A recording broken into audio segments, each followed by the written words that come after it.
Hello बच्चों, last class में हमने सर्कल्स के बारे में कुछ बहुत ही बेसिक टर्म्स जो कि हम बहुत ही एलिमेंट्री क्लासेस से सीखते हुए आ रहे हैं लेकिन बार बार भूल भी जाते हैं, उन टर्म्स को एक बार रिवाइज किया था। आज की क्लास में हम इस चैप्टर से रिलेटेड कुछ पर्टिकुलर थ्योरम्स को स्टडी करेंगे और ये थ्योरम्स हमें हेल्प करेंगी ये समझने में कि कॉर्ड्स की एक्चुअली में एक दूसरे के साथ में क्या प्रॉपर्टीज होती है। So without any delay let's start the today's video. तो सबसे पहले हम बात करने वाले हैं आज थ्योरम 9.1 की। Theorem 9.1 is about the chord of a circle. So let's suppose ये एक सर्किल है जिसका सेंटर है O। थ्योरम 9.1 हमें कहती है कि अगर किसी सर्किल में कोई कॉर्ड इक्वल है, कोई दो अलग अलग कॉर्ड्स हैं और वो दोनों एक दूसरे के इक्वल है, तो वो दोनों ही कॉर्ड हमेशा सर्किल के सेंटर पे इक्वल एंगल सबटेंड करेंगे। इस बात का क्या मतलब हुआ? लेट्स सपोज ये हमारा सर्किल है, इसके ऊपर हम दो कॉर्ड्स ड्रॉ करते हैं। Let's say this is chord AB and this is chord CD। अब हमें गिवन क्या है? गिवन है हमें कि ये जो AB है chord, this is equal to chord CD। तो इस केस में अगर ये दोनों कॉर्ड्स इक्वल हैं तो ये हमेशा सेंटर के साथ में जो एंगल फॉर्म करेंगी वो दोनों एंगल्स भी इक्वल होंगे। So we can write this down. So this theorem states equal chords subtend equal angles with the centre of the circle. और इसको हम बड़ी आसानी से प्रूव भी कर सकते हैं। मान लीजिए हम बात करते हैं इन दो ट्राइंगल्स की जो कि इन दो कॉर्ड से बने हैं, यानी triangle AOB and triangle COD की। तो इस AOB और COD ट्राइंगल में अगर हम ये देखना चाहें कि क्या क्या ऐसी चीजें हैं जो कि हमारे पास कॉमन है और क्या हम किसी तरीके से इन दोनों ट्राइंगल्स को कॉन्ग्रुएंट प्रूफ कर सकते हैं, तो देखिए इन दोनों ट्राइंगल्स में सबसे पहले तो जो साइड AB है वो साइड CD के इक्वल है। और ऐसा क्यों है? क्योंकि हमें गिवन है कि जो दोनों कॉर्ड्स हैं वो एक दूसरे के इक्वल है। दूसरा, ये जो साइड AO है, this AO side will be equal to side OD। Why? Because ये दोनों ही इस सर्किल की रेडियसेस हैं। In fact AO, OD, OB, OC ये चारों ही सर्किल के लिए रेडियसेस है और सर्किल की सारी रेडियसेस इक्वल होती है। So AO will be equal to OD because both are radii of the same circle. Radii is the singular of radius. तो कभी भी अगर हम एक सिंगल रेडियस की बात कर रहे होते हैं that is called the radii. So AO जो है वो OD के इक्वल है और ये जो OB लाइन सेगमेंट है वो OC लाइन सेगमेंट के इक्वल होगा। यानी ये वाला हमने इसके इक्वल प्रूफ कर दिया, ये वाला हमने इसके इक्वल प्रूफ कर दिया और कॉर्ड की लेंथ तो हमें ऑलरेडी इक्वल दी ही हुई थी। सो इसके लिए भी सेम लॉजिक काम करेगा। तो S, S और S इन दोनों ट्राइंगल्स की तीनों साइड एक दूसरे के इक्वल है। सो हम कह सकते हैं कि हेंस बाय SSS क्राइटेरिया आपका ट्राइंगल AOB कॉन्ग्रुएंट है ट्राइंगल COD से। और अगर ट्राइंगल AOB COD से कॉन्ग्रुएंट है तो ऑटोमेटिकली जो आपके दोनों एंगल्स बन रहे हैं जो कि हमारी कॉर्ड बना रही है, यानी कि एंगल AOB ये इक्वल होगा एंगल COD के। So angle AOB will be equal to angle COD।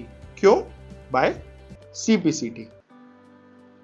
तो इस तरीके से आप थ्योरम 9.1 को प्रूव भी कर सकते हो कि किस तरीके से इक्वल कॉर्ड्स हमेशा सेंटर के ऊपर सर्किल के इक्वल एंगल्स ही फॉर्म करेगी।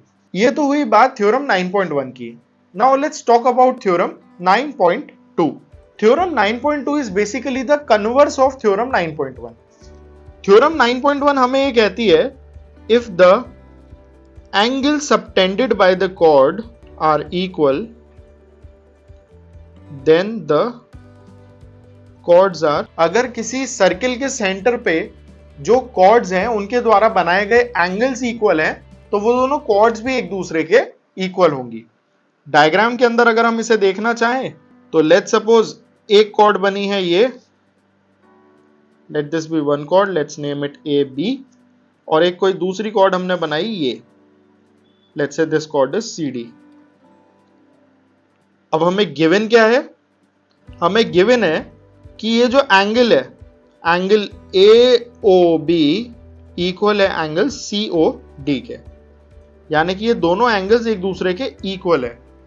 नाउ डोंट थिंक ये हमेशा वर्टिकली ऑपोजिट होंगे। अभी ये फिगर में दिखने में कुछ कुछ वर्टिकली ऑपोजिट जैसे दिख रहे हैं, लेकिन ये खाली मैंने बनाया इस तरीके से है बिकॉज ये बिल्कुल भी नेसेसरी नहीं है कि जो दो कॉर्ड्स हैं वो एक दूसरे के बिल्कुल ऑपोजिट होनी चाहिए, वो अगल बगल में भी हो सकती है। बट एक चीज फॉर द फैक्ट ट्रू है कि अगर वो दोनों कॉर्ड्स सेंटर पे सर्किल के इक्वल एंगल सबटेंड कर रही है तो वो दोनों कॉर्ड्स भी एक दूसरे के इक्वल होंगी। तो ये बेसिकली हमें गिवन है, और हमसे इस थ्योरम के हिसाब से हमारा जो स्टेटमेंट बनता है वो क्या बनता है? इस थ्योरम के हिसाब से what we need to prove is कि ये दोनों कॉर्ड्स यानी कि C D is equal to A B. और इसके लिए अगर मैं आपको बोलूं कि you have to prove it, now proving this is again very simple. आपको अगेन इन दोनों ट्राइंगल्स के बीच में कॉन्ग्रुएंस प्रूफ करना है, और अगर आप कॉन्ग्रुएंस सक्सेसफुली प्रूफ कर देते हो तो उस केस में ये दोनों की दोनों जो कॉर्ड्स हैं वो एक दूसरे के इक्वल हो जाएंगी बाय सीपीसीटी के। तो हम बात करते हैं in triangle AOB and triangle COD। यहां पे भी हमारी साइड AO जो होगी वो OD के इक्वल होगी। क्यों? क्योंकि दोनों ही रेडियाई हैं of same circle. Similarly BO जो होगी वो OC के इक्वल होगी क्योंकि ये भी रेडियस है। और अब बात बची तीसरी साइड की। तीसरी साइड यहां पे हम डायरेक्टली इक्वल नहीं बता सकते क्योंकि हमें पता नहीं है। इनफैक्ट यही तो हमें इस क्वेश्चन में प्रूफ करना है कि third side is also equal to the third side of second triangle. But हमें ये दे रखा है कि ये जो एंगल है, the included angle between those two radiuses are equal. So we can write this down, angle AOB is equal to angle COD। Why? Because it is given. तो इस बार साइड साइड और इंक्लूडेड एंगल, यानी कि last जो property थी, यानी हमने थ्योरम 9.1 में हमने SSS क्राइटेरिया लगाया था। यहां पे जो जो चीजें हमें दी हुई है उसके हिसाब से the better criteria which works here is SAS। So we can write this down by SAS criteria. आपके ट्राइंगल AOB ये ट्राइंगल COD के कॉन्ग्रुएंट है।